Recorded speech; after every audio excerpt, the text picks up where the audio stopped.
سورہ بنی اسرائیل کی آیت نمبر 13 میں بتایا کہ ہم نے ہر انسان کا اعمال نامہ اس کے گلے میں لٹکا دیا ہے، اور کل بروز قیامت یہ اعمال نامہ کھلی کتاب کی صورت میں ہوگا۔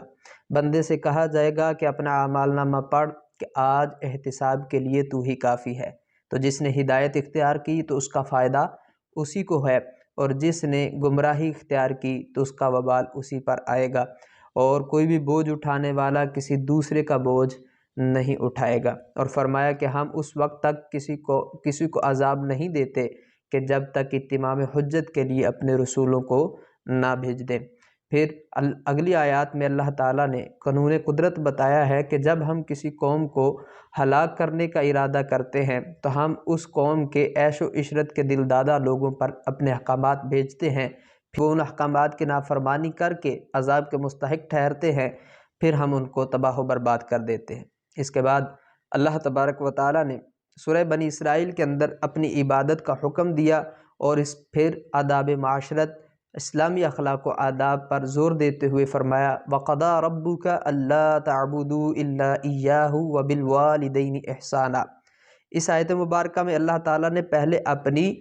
عبادت کا حکم دیا اور والدین کے حقوق کی طرف متوجہ کرتے ہوئے فرمایا کہ تمہارے رب نے تمہیں یہ حکم دیا ہے کہ اس کے علاوہ کسی کی عبادت نہ کرو، اور والدین کے ساتھ حسن سلوک سے پیش آؤ۔ جب تمہارے پاس دونوں میں سے کوئی ایک یا دونوں بڑھاپے کو پہنچ جائیں فلا تقل لہما اف ولا تنہرہما، تو پھر انہیں اف تک بھی نہ کہو اور نہ ہی ان کو جھڑکو، بلکہ ان کے ساتھ ادب کے ساتھ بات کرو۔ اور وَخْفِضْ لَهُمَا جَنَاحَ الذُّلِّ مِنَ الرَّحْمَةِ،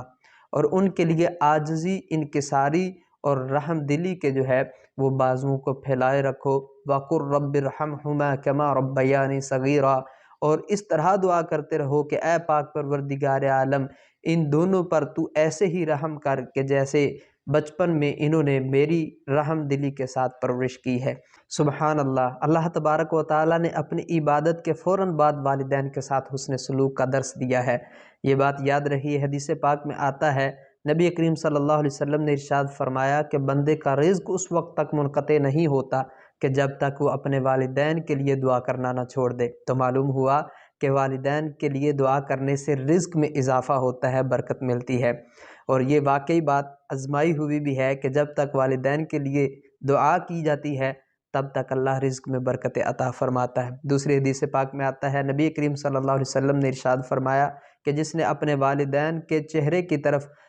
شفقت بری نظر سے دیکھا، پیار سے دیکھا، تو اللہ تعالیٰ اس کے لیے ایک مقبول حج کا ثواب لکھتا ہے۔ صرف قرابت داروں یعنی رشتہ داروں، مسکینوں اور مسافروں کے حقوق بیان فرمائے، اور فضول خرچی سے بچنے کا حکم دیا گیا ہے، اور یہ کہ فضول خرچی کرنے والے شیطان کے بھائی ہیں۔ اور پھر تسلسل کے ساتھ احکامات کو بیان کرتے ہوئے ارشاد فرمایا کہ خرچ کرنے میں بخل و حرص اور فضول خرچی کے درمیان میانہ روی اختیار کرنے کا حکم دیا گیا ہے، اور پھر افلاس کے خوف سے اپنے اولادوں کو قتل کرنے کی ممانعت وارد ہوئی ہے کہ فرمایا لا تقتلوا اولادکم خشیۃ املاق، کہ تم افلاس کے خوف سے اپنے اولادوں کو قتل نہ کرو، نحن نرزقہم وایاکم، ہم انہیں بھی رزق دیتے ہیں اور تمہیں بھی رزق دیتے ہیں۔ پھر جو ہے وہ زنا کی ممانعت آئی ہے اور اس کو حرام قرار دیا گیا ہے، فرمایا لا تقربوا الزنا، کہ زنا کے قریب بھی نہ جاؤ۔ اس کے بعد قتل ناحق کی ممانعت ہے، اور یہ کہ قصاص لیتے وقت حد اعتدال میں رہنے کا حکم دیا گیا ہے۔ پھر مالی یتیم ناحق کھانے کی ممانعت وارد ہوئی ہے، اور اس کے بعد ناپ تول میں خیانت کرنے یعنی کمی یا زیادتی کرنے سے منع کیا گیا ہے، اور اس کے بعد لوگوں کے پوشیدہ احوال کی کھوج میں لگنے کی ممانعت وارد ہوئی ہے، اور یہ کہ زمین پر اترا کر چلنے سے منع کیا گیا ہے۔ اور اللہ تعالیٰ نے اس کے بعد شرک سے سختی سے کے ساتھ منع کیا ہے، اور یہ فرمایا کہ رزق میں کشادگی یا تنگی کا مدار جو ہے وہ کسی کی فضیلت یا بے قدری پر نہیں ہے، بلکہ یہ اللہ تعالیٰ کی قدرت و مشیت ہے۔ یہ ایسا نہیں ہے کہ جس کو زیادہ رزق دیا گیا ہے وہ رب کے نزدیک بھی بڑا مقرب ہے، اور جس کو رزق کم دیا گیا ہے وہ رب کے نزدیک مکرم نہیں ہے، بلکہ یہ اللہ کی مشیت ہے کہ جس کو چاہے زیادہ رزق دے اور جس کو چاہے کم رزق دے۔ ہاں، رب تبارک و تعالیٰ کے نزدیک معیار تقوی ہے، فرمایا ان اکرمکم عند اللہ اتقاکم، کہ رب کے نزدیک تم میں سے سب سے زیادہ متقی جو ہے وہی مکرم ہے۔ اور پھر اس کے بعد اللہ تبارک و تعالیٰ فرماتا ہے کہ 7 آسمان اور زمینیں اور جو کچھ اس میں ہے یہ اس کی حمد بیان کرتی ہیں، اور ہر چیز اللہ کی حمد کے ساتھ تسبیح بیان کرتی ہے، لیکن تم ان کی تسبیح کو نہیں سمجھ سکتے۔ پھر فرمایا کہ منکرین قرآن پاک کی تعلیمات سے استفادہ کرنے سے محروم ہیں، اور ان کے دل و دماغ حق کو قبول کرنے کی سعادت سے بھی محروم ہیں۔ وہ فصیح و بلیغ قرآن کو سن کر بھی نبی علیہ السلام پر سحر زدہ ہونے کا طعن کرتے ہیں۔ اس کے بعد ایک بار پھر فرشتوں کا حضرت آدم علیہ السلام کو سجدہ کرنے اور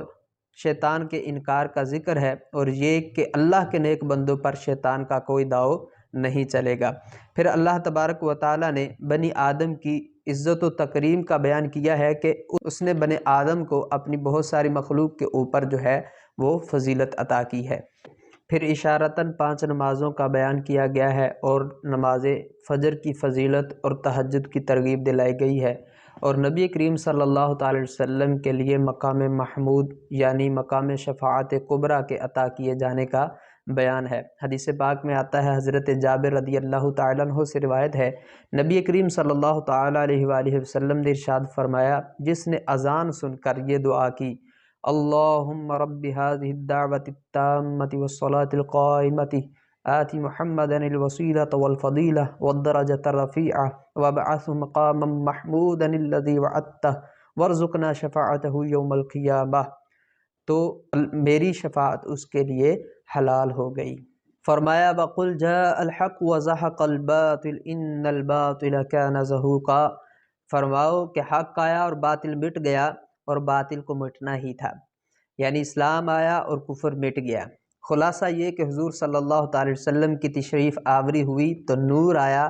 اور اندھیرا مٹ گیا، اسلام آیا اور کفر مٹ گیا، قرآن آیا اور شیطان گیا، ہدایت آئی اور گمراہی مٹ گئی، خیر آئی اور شر مٹ گیا۔ لیکن یہ سب کچھ اس دولہ کے دم قدم سے ہوا کہ جس کے دم قدم کی یہ ساری بہار ہے۔ فرمایا ہے انہی کے دم قدم کی باغ عالم میں بہار، وہ نہ تھے عالم نہ تھا، وہ نہ ہو عالم نہ ہو، یعنی وہ جو نہ تھے تو کچھ نہ تھا، وہ جو نہ ہو تو کچھ نہ ہو، جان ہے وہ جہان کی، ارے جان ہے تو جہان ہے۔ اور یہ کہ قرآن میں اہل ایمان کے لیے شفا اور رحمت ہے۔ پھر اس کے بعد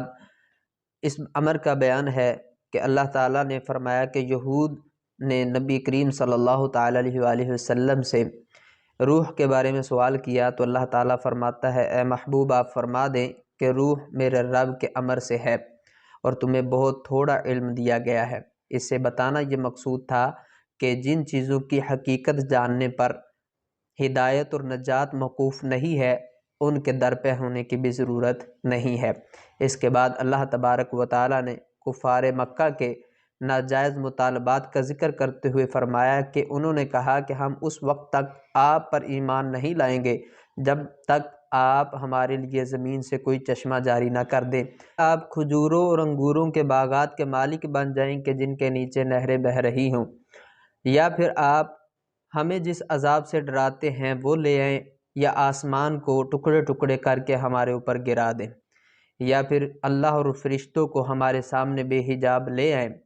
یا پھر آپ کے لیے سونے کا غار ہو، یا پھر آپ آسمان پر چڑھ جائیں اور وہاں سے آپ ہمارے لیے کتاب اتاریں جسے ہم پڑھیں۔ ان تمام مطالبات کے جواب میں اللہ تعالیٰ فرماتا ہے، اے محبوب صلی اللہ تعالی وسلم آپ انہیں فرما دیجئے کہ میرا رب ہر قسم کے عیب سے پاک ہے، اور میں ایک بشر ہوں کہ جسے اللہ نے رسول بنا کر بھیجا ہے۔ اس کے بعد کفار مکہ کے اس اعتراض کا جواب ہے کہ جو انہوں نے کہا کہ ہماری طرف بشر ہی کو کیوں رسول بنا کر بھیجا گیا، کوئی فرشتہ کیوں نہ بنایا گیا؟ تو اللہ تعالیٰ نے ان کے جواب میں فرمایا کہ اے محبوب فرما دیں کہ اگر زمین پر فرشتے بستے اور آرام سے چلتے پھرتے تو ہم آسمان سے فرشتوں کو ہی ان کی طرف رسول بنا کر بھیجتے، یعنی جو بھی رسول اور نبی کسی قوم کی طرف مبعوث ہوتے ہیں وہ اسی کی جنس سے ہوتے ہیں۔